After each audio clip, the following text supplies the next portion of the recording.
Howdy, y'all. Today we're going to talk briefly about personal experience. So it's the second source of information that Vaughan discusses in Chapter 4 of The Power of Critical Thinking. So we're going to start here with the principle that Vaughan puts forth regarding sort of personal experience. I think it's a good place to start, given that most of what we're going to discuss here today are reasons to doubt personal experience. But we should bear in mind that it is reasonable to accept evidence provided by personal experience in many cases.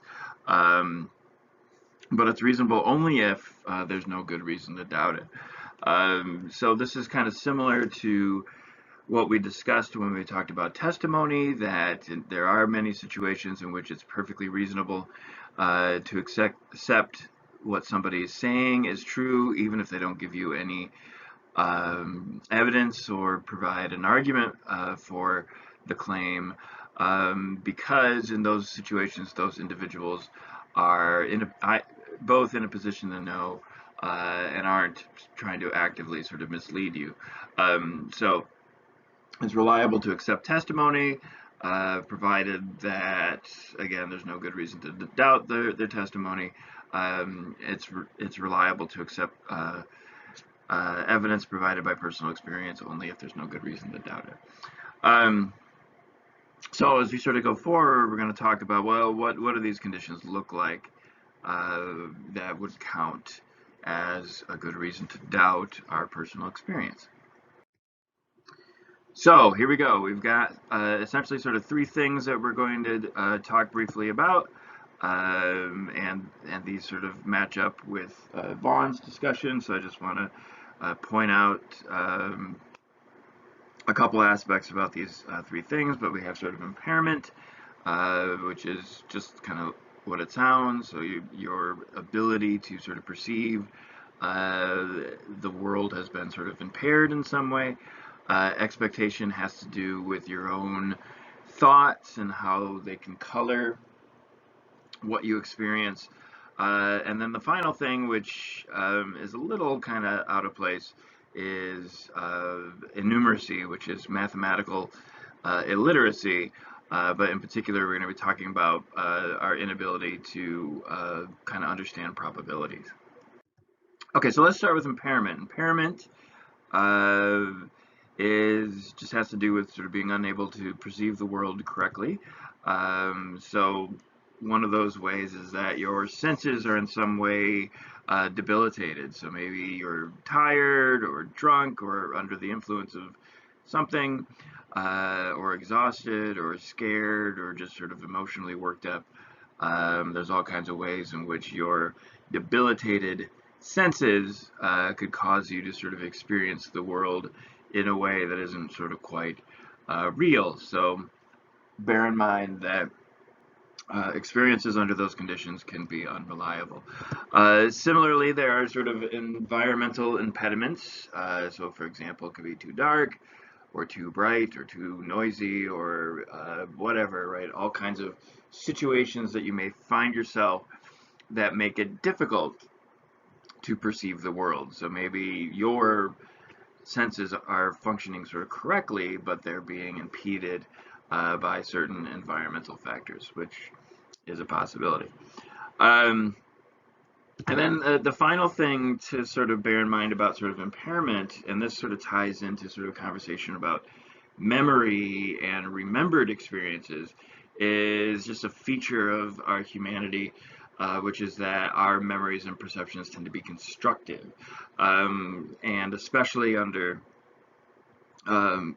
situations that are sort of non-ideal. So if we're emotional or things are difficult to sort of make out or whatever it is, there is this tendency for our brain to just sort of fill in the gaps.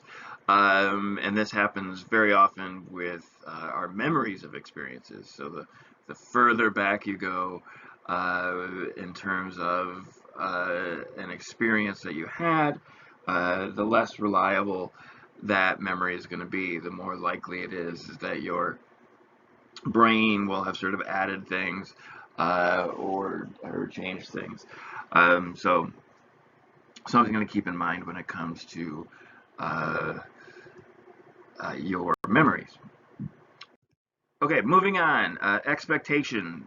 This is kind of tied into sort of the constructive element, but expectation can play a role in coloring your experiences. So the general sort of idea here is that an expectation of certain stimuli or sort of effects can create illusions because again our brain can kind of sort of fill in gaps. And one of the interesting sort of examples of this that is discussed in the book is this thing called pareidolia.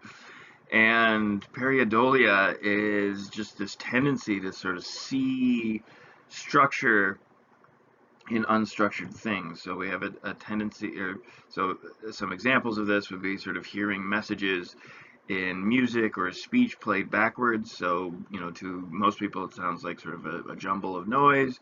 But if you're sort of expecting a message, oftentimes you'll sort of hear one. So this is I have a weird personal story about this, but my confirmation teacher thought that I was a Satan worshiper for a while because I listened to the Beatles, and she was firmly sort of convinced that the Beatles were putting satanic messages into their music that you could hear sort of if you played it backwards. Another example of this were people who thought Obama was the Antichrist because, again, they were listening to his speech backwards and they claimed to sort of hear uh, satanic messages. But again, those messages are sort of likely not really there. They're just, you know, sometimes you have a sort of a jumble of noise. Sometimes it'll sound like a word. Um, Another good example of this is seeing faces in things or images, and a very famous example from I don't know if this would be my childhood, but from a long time ago was the famous sort of Jesus Christ in a grilled cheese sandwich, and that's the picture that we have here. Is I don't know if you can see the face, but a lot of people can sort of see a face, and furthermore, a lot of people say that that is the face of Jesus. So, for some people, this was an example of some sort of divine communication, but for other folks, it's just an example of seeing faces in places where you have just sort of random stimuli. Okay, so let's move on to the final category here of impediments to our personal experiences, and this is the math one, right? So numeracy is just sort of mathematical illiteracy, and in particular, when it comes to our experiences, what we're going to talk about just really briefly is the fact that human beings are bad with probabilities. So an example, right? So humans have a tendency to sort of quickly judge events as too improbable to be in coincidences, when in fact, in reality, these coincidences happen quite often. In fact, the law of large numbers tells us that they sort of have to happen, that, you know, there's billions of people on this planet, and billions of experiences and actions, and so even if you know, the chance of something happening is sort of 1 in a billion. Well, it's going to happen to 7 people, right, on average, uh, because you know, we've got 7 billion people on the planet.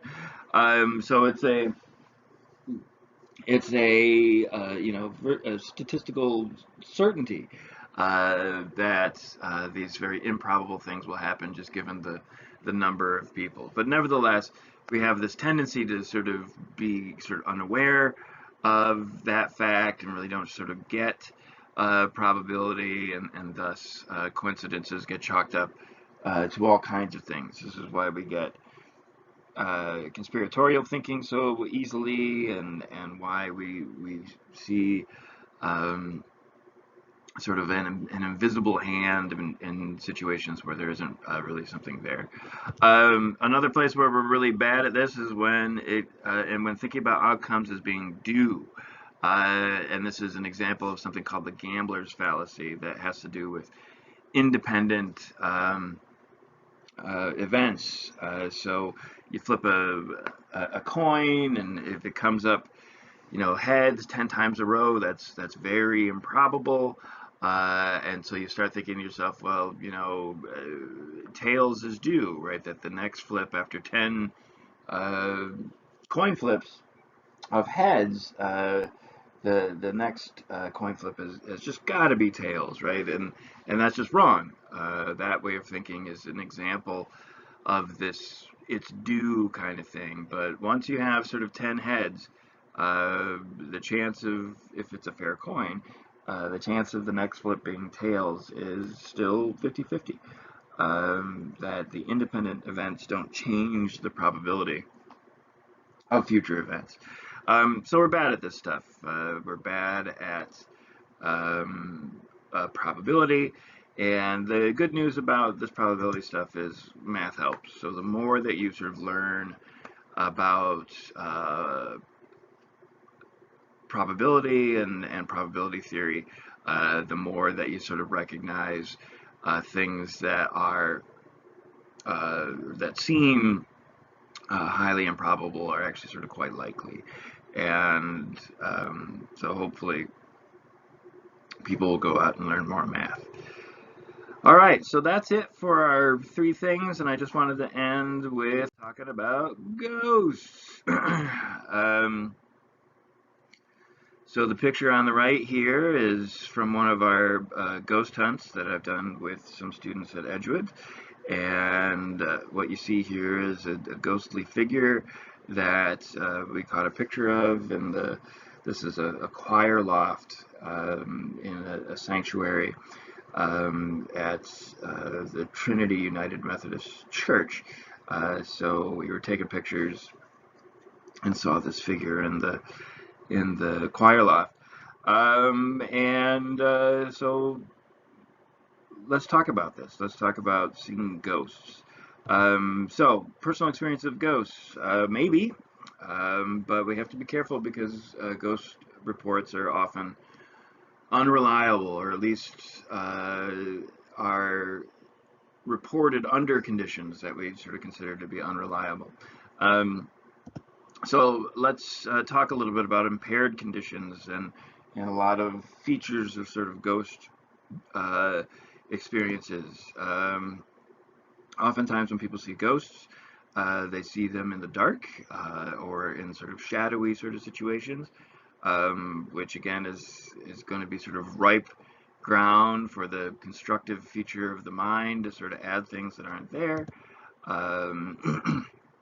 Oftentimes you're in situations where your emotional state is a little sort of amped up and sort of elevated, so you may be sort of scared or excited or sort of on edge or creeped out. All these sorts of things are going to sort of color one's experiences.